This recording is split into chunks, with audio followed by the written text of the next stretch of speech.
Greetings everyone, hope you all are fine and you all are doing well.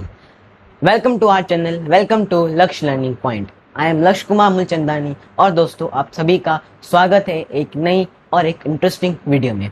तो दोस्तों आज की जो वीडियो है ये हमारी दूसरी वीडियो से कुछ अलग होने वाली है, कुछ हटके होने वाली है, क्योंकि आज की इस वीडियो में हम कुछ अलग डिस्कस करने वाले हैं।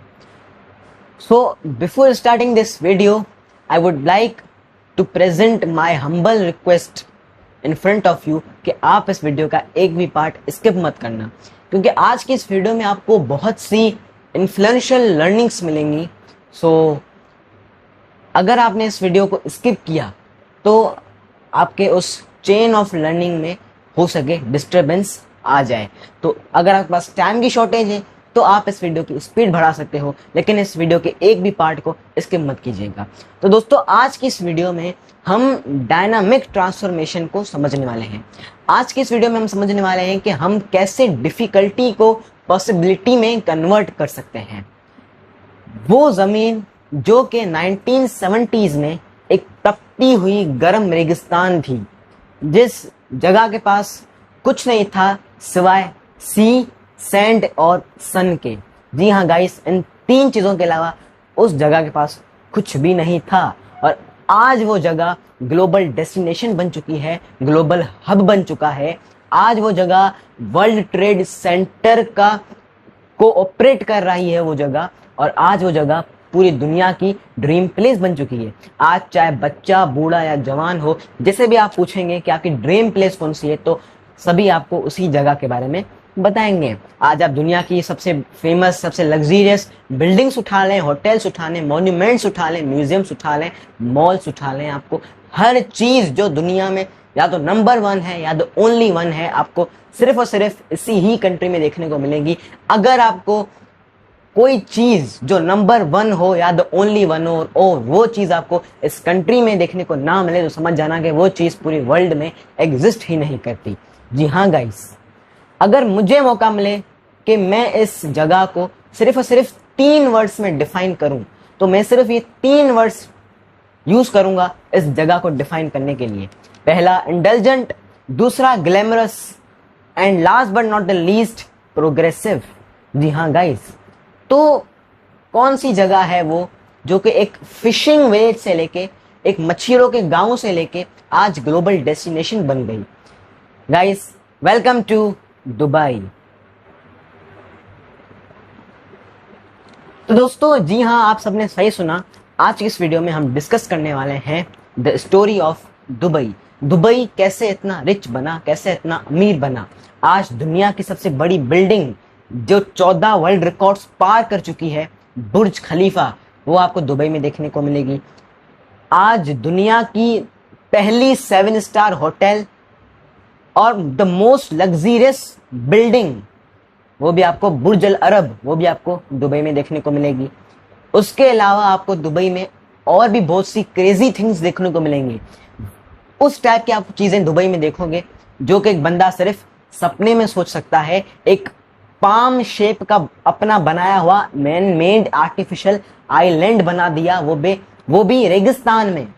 ये सिर्फ एक बंदा सपने में सोच सकता है, लेकिन दुबई ने पाम जुमेरा पूरी दुनिया को बना के दिखाया। सो गाइस, दुबई का सिर्फ एक ही मानना है, हमें जो चीज चाहिए वो या तो 10 टाइम्स दूसरे कंट्रीज से फास्ट होनी चाहिए, 10 टाइम्स इफेक्टिव होनी चाहिए, और 10 टाइम्स बिगर होनी चाहिए, बड़ी होनी चाहिए। गाइस, कैसे दुबई इतना रिच बना, ये समझने के लिए हमको जाना पड़ेगा दुबई की थोड़ी हिस्ट्री में। So let's dive into Dubai's history.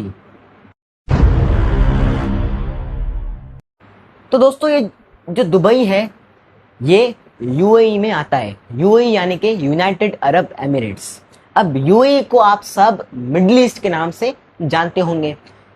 अब जो यूएई है, जो हमारे सारे वर्ल्ड में जो अरब कंट्रीज हैं, जैसे कि Oman, Sharjah, Dubai, Abu Dhabi, Saudi, Qatar, तो ये सारे जो कंट्रीज हैं ये अरब कंट्रीज हैं और ये मिडिल ईस्ट में आते हैं, और ये मिलकर एक एमिरेट बनाते हैं। ये सारे जो ये एमिरेट्स हैं ये मिलकर एक कंट्री बनाते हैं जिसको यूएई का नाम दिया गया है।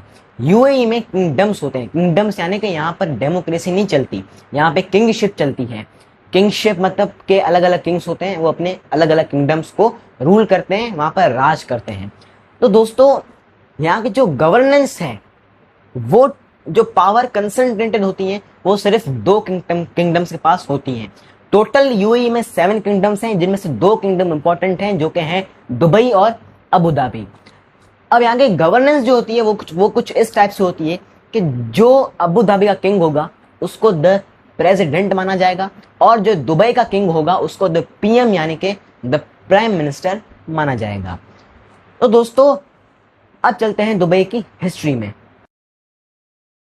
सो गाइस, ये जो दुबई है ये 1820 में इस इलाके को शेख दम के नाम से जाना जाता था। शेख दम यानी कि शेखों का गांव। उस टाइम यहाँ पर कोई टूरिस्ट नहीं आते थे, लोगों को पता ही नहीं था कि यहाँ पर भी कोई जगह है। यहाँ पे सिर्फ शेख रहते थे, और ये पर्ल इंडस्ट्री के यानी कि पर्ल बिजनेस के हवाले से भी दुबई उस वक्त में बहुत मशहूर था। 1820 में उस वक्त दुबई पर अबू धाबी का राज होता था, लेकिन 1833 में यानी कि 13 सालों बाद दुबई जाके यानी कि शेख दम वो अबू धाबी से जाके सेपरेट हो गया, और फिर उसको दुबई के नाम से जाना जाने लगा। अब यहाँ के जो पहले रूलर हैं वो माने जाते हैं कि वो शेख मखदूम बिन थे, पहले रूलर। ठीक गाइस, अब हम समझते हैं दुबई की लोकेशन को, थोड़ा दुबई की ज्योग्राफी को भी समझ लेते हैं। तो जो दुबई है उसकी जो लोकेशन है वो क्रक्स है दुबई की इकोनॉमी का। क्रक्स यानी कि इंपॉर्टेंट हिस्सा इसकी लोकेशन ही है। दुबई को लोकेशन का ही बेनिफिट है। अगर आप मैप पर जाएंगे और मैप को आप देखेंगे सही तरह से, तो अगर आप एशिया में बैठे हैं और अगर आपको यूरोप से होकर आपको अफ्रीका जाना है, या अगर आप अफ्रीका में बैठे हो और आपको एशिया जाना है, या तो अगर आपको एशिया से वेस्टर्न वर्ल्ड जाना है अफ्रीका से होके, या आपको वेस्टर्न वर्ल्ड से एशिया आना है अफ्रीका से होके, बीच में आपको दुबई का जरूर सफर करना पड़ेगा। तो पुराने जमाने में क्या होता था, वोयेजेस होते थे। वोयेजेस यानी कि समंदरी सफर होते थे, शिप्स होते थे, वो ट्रेड करते थे। 2 कंट्रीज के बीच में ट्रेड होता था थ्रू शिप्स, समंदरी सफर होते थे, तो उनको वोयेज कहा जाता था। तो जो वोयेज होते थे वो क्या करते थे, दुबई से होके गुजरते थे। तो ये जो दुबई था ये एज अ रिफ्यूलिंग स्टेशन था, रिफ्यूलिंग पॉइंट था और रेस्टिंग पॉइंट था शिप्स के लिए। शिप्स यहाँ पर आके रेस्ट करते थे, और यहाँ पे क्या करते थे, अगर कोई शिप खराब हो गया तो वहां पे उनको यहाँ पे रिपेयरिंग की सर्विस मिलती थी दुबई में। तो दुबई को ये बेनिफिट था लोकेशन का। और अगर आपने हिस्ट्री पढ़ी होगी तो हिस्ट्री में जितना ट्रेड ब्रिटिशर्स ने किया है उतना ट्रेड हिस्ट्री में आज तक किसी ने नहीं किया। तो जब ब्रिटिशर्स की निगाह इस जगह पे पड़ी तो ब्रिटिशर्स ने जगह की लोकेशन को समझा और इस जगह पर अपना राज करना शुरू कर दिया। फिर लेटर ऑन जब रशिया और फ्रांस ने इस जगह पर कब्जा करने का सोचा, तो जो ब्रिटिशर्स थे उन्होंने दुबई को सिक्योरिटी प्रोवाइड की यानी कि प्रोटेक्शन प्रोवाइड किया, और यहाँ के फॉरेन अफेयर्स की भी देखभाल की। तो यहाँ पे फॉरेन अफेयर्स ब्रिटिशर्स ने संभाल लिया। फिर क्या हुआ, अब यहां से कहानी चेंज होती है। 1958 ये वो साल था जिस साल दुबई की तारीख पलट गई। क्या हुआ था 1958 में? अब 1958 में एक ट्रेजेडी हुई थी दुबई के साथ। अचानक क्या हुआ था, दुबई की सरजमीन से ऑयल एक्सट्रैक्ट होना शुरू हो गया, तेल निकलना शुरू हो गया। अब जब ये बात पूरे यूएई में फैली तो इससे यूएई की इकोनॉमी बूस्ट हुई और लोगों में जान आई कि हाँ अब हमारा ऑयल निकल रहा है तो हम ऑयल बेचकर अपनी इकोनॉमी को बढ़ा सकते हैं। लेकिन उसी साल 1958 में दुबई में एक नए किंग सामने आते हैं और यहां से ही कहानी चेंज होती है। उन किंग का नाम है his Highness Sheikh Rashid bin Saeed Al Makhdoom. दोस्तों ये जो किंग थे his Highness Sheikh Rashid bin Saeed Al Makhdoom, आप पीछे भी इधर साइड आप देख सकते हैं, ये थे वो किंग जिन्होंने एक फिशिंग विलेज को, शेख दम को दुबई में कन्वर्ट किया, ग्लोबल डेस्टिनेशन में कन्वर्ट किया। गाइस ये बड़े ऑप्टिमिस्टिक लीडर थे, बड़े विजनरी लीडर थे। ये इनका थॉट प्रोसेस जो था, इनकी जो थिंकिंग का जो पावर था वो बहुत ही अलग था, बहुत ही अलग था। साल 1959 में ये यूरोप गए और वहाँ यूरोप में ये लंदन गए। वहाँ के इंफ्रास्ट्रक्चर से बहुत ही वो इम्प्रेस हुए। वहाँ पे जब ये गए तो उन्होंने देखा कि इतनी बड़ी बड़ी बिल्डिंग्स, बड़े बड़े होटल्स, 5 स्टार होटल्स, ये वो म्यूजियम, पेंटिंग्स। तो ये बड़े इम्प्रेस हुए लंदन के इंफ्रास्ट्रक्चर से। सिर्फ लंदन नहीं, ये पूरे यूरोप के इंफ्रास्ट्रक्चर से बहुत ही इम्प्रेस हुए। तो जब ये दुबई आए और फिर इनको पता चला कि दुबई से ऑयल निकल रहा है, तो उन्होंने दुबई की बड़ी डीप स्टडी की। डीप स्टडी के बाद उनको पता चला कि दुबई का जो ऑयल जो निकल रहा है, इस ऑयल पे अगर हम फुल्ली डिपेंडेंट हो जाते हैं तो ये जो ऑयल है ये सिर्फ हमारा 2016 तक चलेगा। 2016 के बाद दुबई फिर से एक फिशिंग विलेज बन जाएगा, यानी कि मछलियों का गांव बन जाएगा। इन्होंने क्या बोला? इन्होंने बोला कि हमें ऑयल पर रिलाय नहीं करना। अभी भी बहुत से लोग बोलते हैं कि जो दुबई इतना रिच हुआ है वो ऑयल की वजह से हुआ है। नहीं गाइस, दुबई ऑयल की वजह से नहीं इतना रिच हुआ। ऑयल जो है, उस ऑयल की मदद से सिर्फ दुबई का जीडीपी का 1% ही कवर होता है। बाकी जो 24% दुबई की जीडीपी है वो ट्रेड से निकलती है, और जो दूसरी बची कुछ ही जो जीडीपी है वो दुबई की निकलती है टूरिज्म से। तो दोस्तों इन्होंने क्या किया? इन्होंने दुबई की लोकेशन को समझा। इन्होंने देखा यहाँ पे शिप्स आ रहे हैं सारे, ये रिफिलिंग पॉइंट है, यहाँ पे शिप्स आगे रेस्ट करते हैं, अपनी रिपेयरिंग करवाते हैं। तो इन्होंने सोचा कि यहाँ पे हम जितनी हो सके हम कमर्शियल एक्टिविटी बढ़ा दें दुबई में, ताकि हमारे पास जितना हो सके पैसा आए। गाइस, इनका ये एक ही मानना था कि खुद पर खर्चा करना बंद कर दो। एक लीडर वो होता है जो खुद पे खर्चा बंद कर दे, अपने नेशन पर खर्चा करे।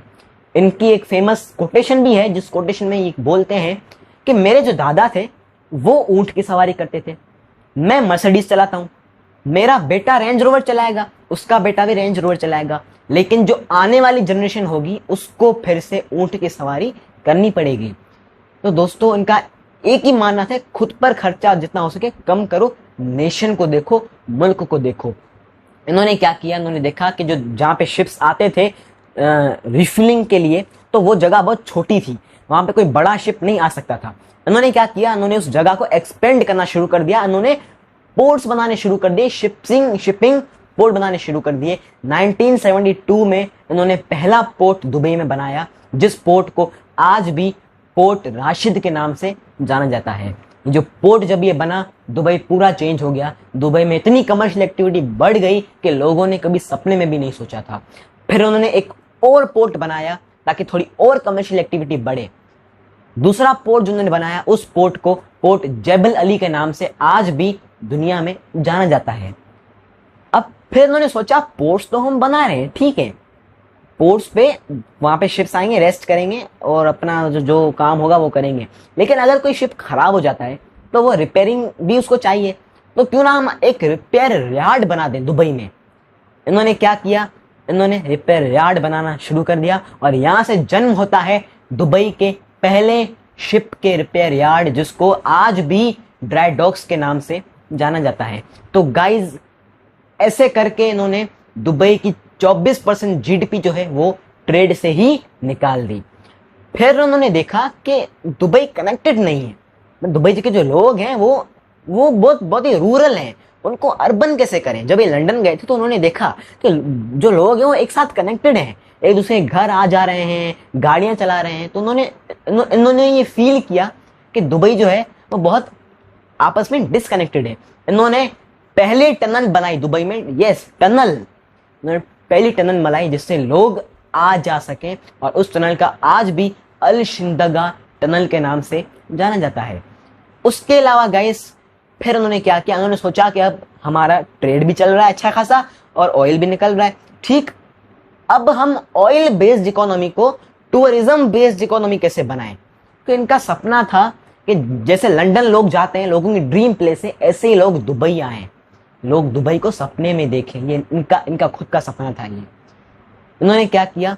इन्होंने सोचा कि हम दुबई में इतनी बड़ी बड़ी इमारतें खड़ी कर दें, दुबई का इंफ्रास्ट्रक्चर इंप्रूव कर, लेकिन दुबई में टूरिस्ट आएंगे कैसे जब तक हमारी अपनी एयरलाइन नहीं होगी।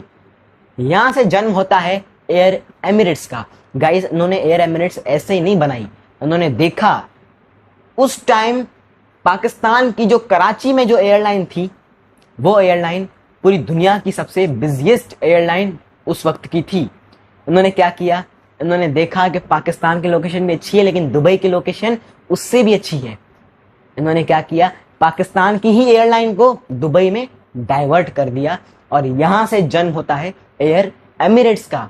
अब दुबई में भी अपने एयरप्लेन्स सफर करते थे, आया जाया करते थे। तो ऐसे इन्होंने दुबई को फॉरेन वर्ल्ड के साथ कनेक्ट किया।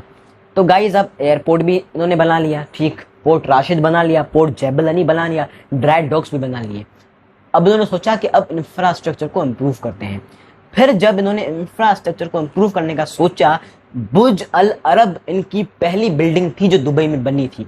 आज बुर्ज अल अरब दुनिया का पहला 7 स्टार होटल है और 5 स्टार होटल के मामले में भी जो दुबई है वो सेकंड रैंकिंग पर शुमार करता है। दुनिया की सबसे मोस्ट लग्जरियस होटल बुर्ज अल अरब वो भी दुबई में ही है। तो दोस्तों बुर्ज अल अरब जो उन्होंने बनाई वो एक आर्टिफिशियल मेनमेड आइलैंड पे बनाई। अब रेत पर उन्होंने बुर्ज अल अरब खड़ी कर दी। होटल तो आपको बहुत सारे देखने को मिल जाएंगे, पूरी दुनिया में लाखों करोड़ों अरबों होटल हैं, लेकिन जब दुबई ने बनाई तो दुबई ने बुर्ज अल अरब बना लिया। बिल्डिंग्स भी आपको लाखों करोड़ों देखने को मिल जाएंगी पूरी दुनिया में, लेकिन जब दुबई ने बनाई तो दुबई ने बुर्ज खलीफा बना ली। तो दुबई का एक ही मानना है, हम जो बनाएंगे या तो वो द नंबर 1 होगा या तो वो द ओनली 1 होगा। बुर्ज अल अरब पूरा बन गया, सिर्फ उसकी ओपनिंग सेरेमनी करनी थी, लेकिन unfortunately His Highness Sheikh Rashid bin Saeed Al Maktoum इनकी डेथ हो जाती है। और फिर आते हैं हमारी कहानी के tragic hero His Highness Sheikh Mohammed bin Rashid Al Maktoum. ये इनके बेटे हैं। और गाइस जब ये किंग की सीट पर बैठे तो इन्होंने दुबई को और ऊपर कर दिया। ये जो थे ये अपने फादर से भी ज्यादा ऑप्टिमिस्टिक निकले। इन्होंने क्या किया, इन्होंने इंजीनियर्स बुलाए। कहां से बुलाए, सब कॉन्टिनेंट से बुलाए। सब कॉन्टिनेंट मतलब पाकिस्तान, इंडिया, चाइना, भूटान, नेपाल, बांग्लादेश, यहां से इन्होंने लेबरर्स बुलाए, इंजीनियर्स बुलाए। अब क्यों यहां से बुलाए, क्योंकि इनको पता था his Highness Sheikh Mohammed bin Rashid Al Makhdoom, इनको पता था कि सिर्फ सब कॉन्टिनेंट के ही लोग वो हैं जो दुबई की तपती हुई रेत में 12-12 घंटे काम कर सकते हैं। सिर्फ इतने मेहनती सिर्फ सब कॉन्टिनेंट के लोग ही हैं। वहां से लोग बुलाकर उनको हाई पेड सैलरीज देकर इन्होंने क्या बोला, इन्होंने बोला कि देखो हमें रेत में हमें सबसे दुनिया की बड़ी बिल्डिंग खड़ी करनी है, हमें रेत में 7 स्टार होटल खड़ा करना है। इंजीनियर्स ने बोला कैसे, रेत में हम कैसे खड़ी कर दें। तो इन्होंने एक बहुत ही बड़ा सिंपल इन्होंने लॉजिक इस्तेमाल किया। कौन सा, उन्होंने इंजीनियर्स को बोला देखो ये 2 पहाड़ जा रहे हैं, ऐसे 2 पहाड़ थे ऐसे। उन्होंने इंजीनियर्स को बोला देखो बीच में 2 पहाड़ों के एक रास्ता आ रहा है उन पहाड़ों को काटते हुआ। तो उन्होंने बोला उन इंजीनियर्स को कि ये रास्ता यहां से ही क्यों आ रहा है, जरूरी है कि अभी से 20 साल पहले यहां से पानी गुजरता हुआ करता था, क्योंकि ऐसे ही कोई रास्ता पहाड़ों को काटता हुआ जाए ये पॉसिबल नहीं है। तो यहां से मतलब इतना तो हमें श्योर है कि यहां से 20 साल पहले यहां पर पानी हुआ करता था। इन्होंने क्या किया, इन्होंने हाइड्रोलिक ड्रिल्स बुलाए, उसी टाइम दुबई में खड्डे खुदवाने शुरू कर दिए। नीचे जाते रहे दुबई की सरजमीन में, अंदर नीचे ड्रिल करते रहे तो नीचे फाइनली इनको पानी मिल गया। उस पानी को बाहर निकाल कर दुबई की इन्होंने जो सैंड थी, जो इतनी लूज सैंड थी, उसमें आप पैर रखेंगे, अभी भी आप डेजर्ट सफारी दुबई में डेजर्ट है, उसमें अगर आप पैर रखेंगे आपका पैर पूरा नीचे दब जाएगा। इतनी लूज सैंड थी दुबई की। उस लूज सैंड को कंप्रेस करने लग गए। कंप्रेस कैसे किया, नीचे जमीन से ही पानी निकाल के उसको कंप्रेस किया, अपने आइलैंड्स बनाने लग गए। और फिर जब उन्होंने अपना आइलैंड बनाया, उस आइलैंड पे इन्होंने आज बुर्ज अल अरब खड़ा किया है। अब दोस्तों आ जाते हैं द कंस्ट्रक्शन ऑफ बुर्ज अल अरब पे।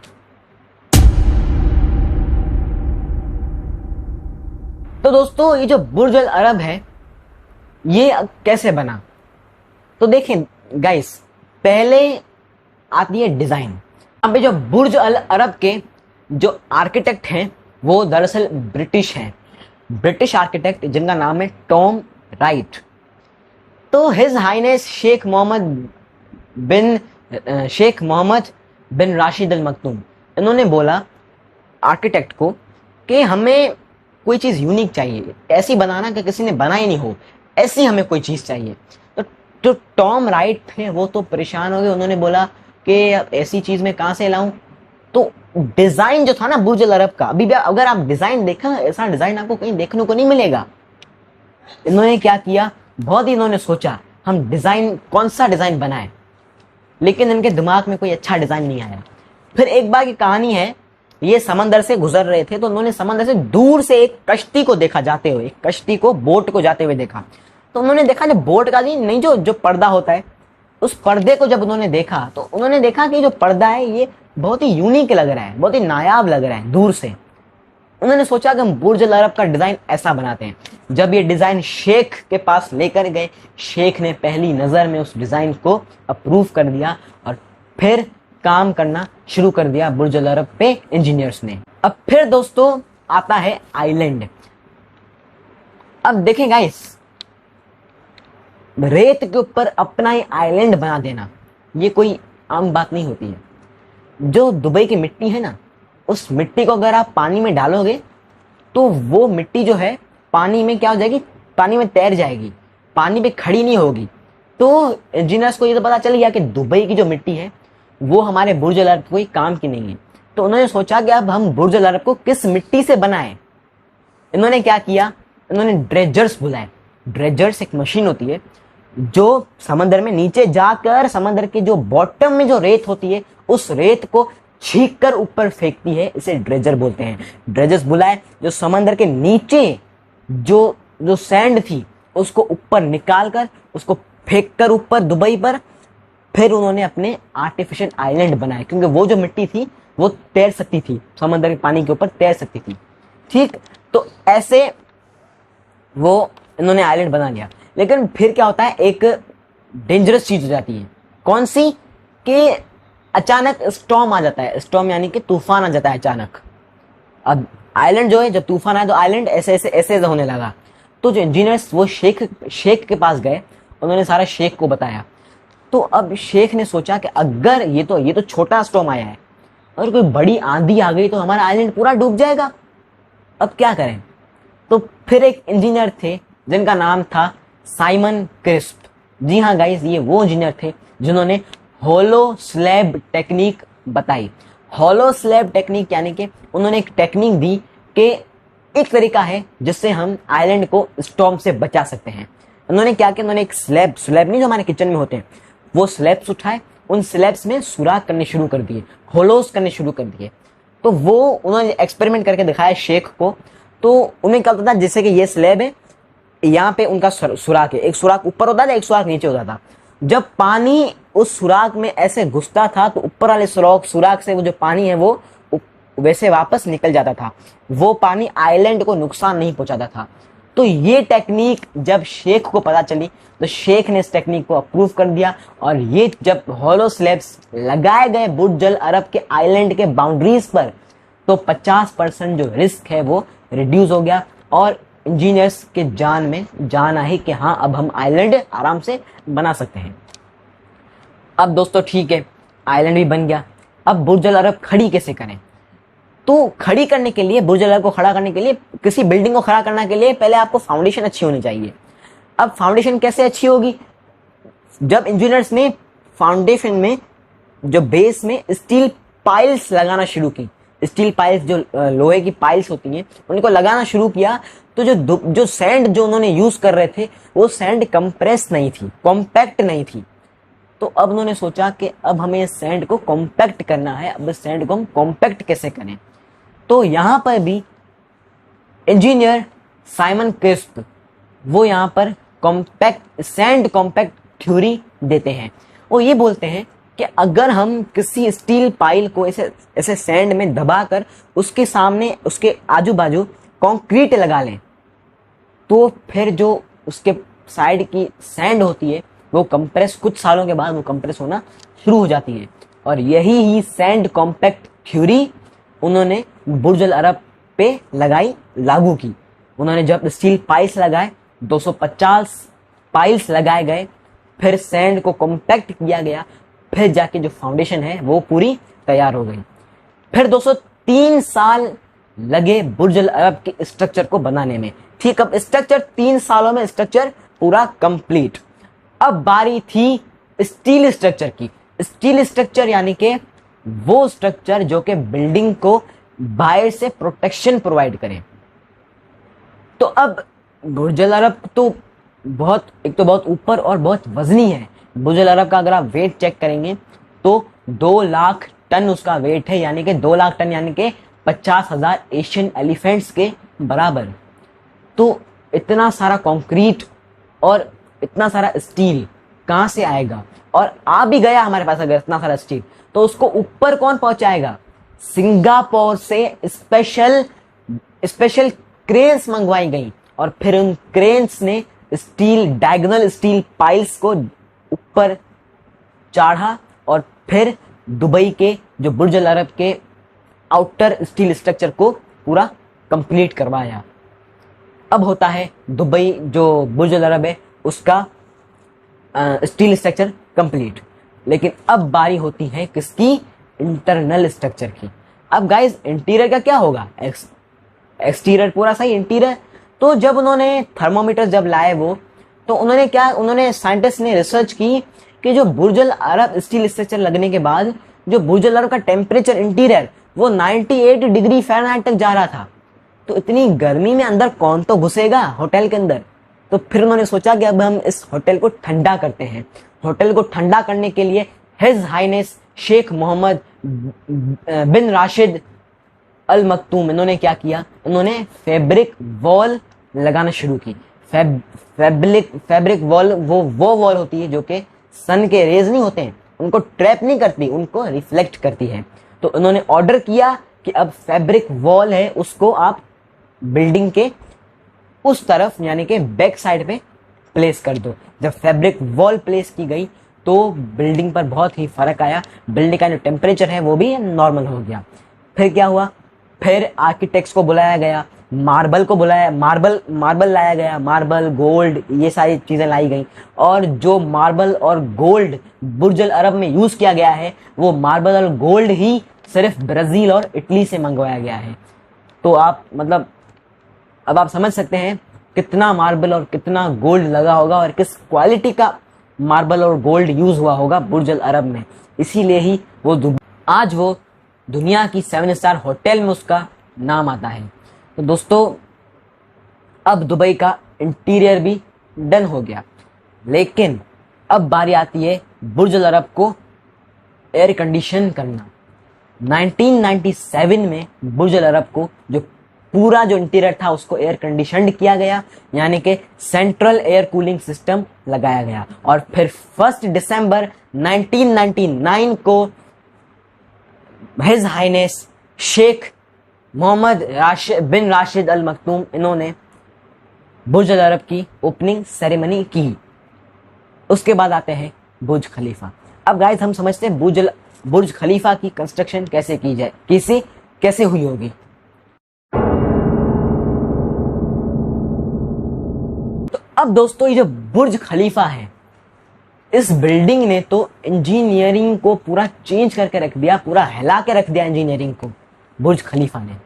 जो बुर्ज खलीफा है पहली बात वो दुनिया की सबसे बड़ी बिल्डिंग है और वो रेत पे बनाई गई है, रेत पे।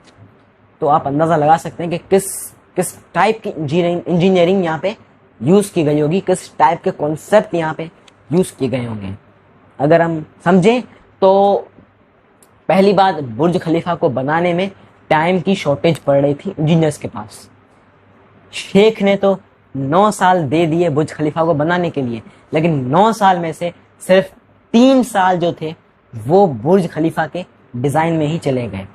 वो सोच रहे थे इंजीनियर्स के कौन सा डिजाइन बनाए। आज बुर्ज खलीफा आप देखेंगे तो ये सारी बिल्डिंग से डिफरेंट तो है लेकिन बहुत यूनिक है इसका डिजाइन। बड़ी तो है, लग्जरियस भी है, लेकिन बहुत इसका डिजाइन बहुत यूनिक है। तो टाइम की शॉर्टेज पड़ रही थी, इसके डिजाइन में ही सिर्फ 3 साल गुजर चुके थे इंजीनियर्स को। अब बारी आती है फाउंडेशन की। जैसा मैंने आपको पहले बताया कि बेस हमारा मजबूत होना जरूरी है।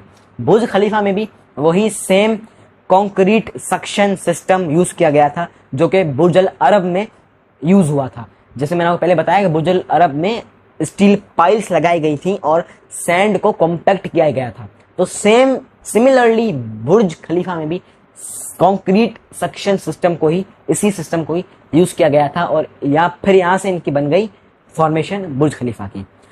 फिर जब बुर्ज खलीफा की जो अपर लेवल की कंस्ट्रक्शन थी वो हो गई और बुर्ज खलीफा के जब 140 फ्लोर तक वो पहुंच गई तो 140 फ्लोर तक वो इजीली बन गई। लेकिन उस जमाने में ऐसी कोई टाइप की क्रेन नहीं थी जो 140 फीट से ज्यादा की कंस्ट्रक्शन कर सके।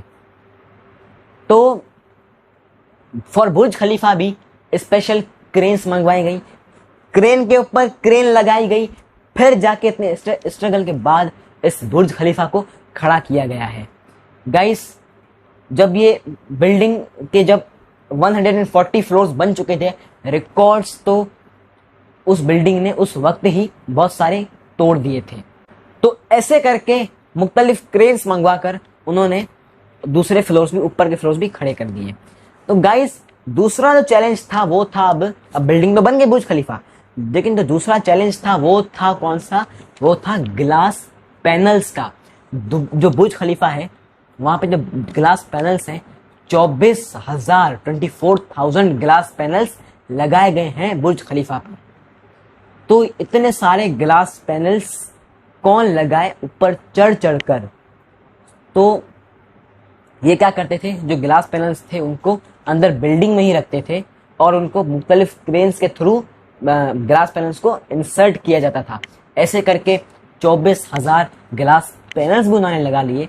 और फिर लास्ट जो चैलेंज था वो था बुर्ज खलीफा की, अब जो ऊपर नहीं, जो ऊपर जो डंडा लगा हुआ है बुर्ज खलीफा के ऊपर, अगर आप देखेंगे बुर्ज खलीफा की इमेज को तो ऊपर एक स्टील की पाइप लगी हुई है।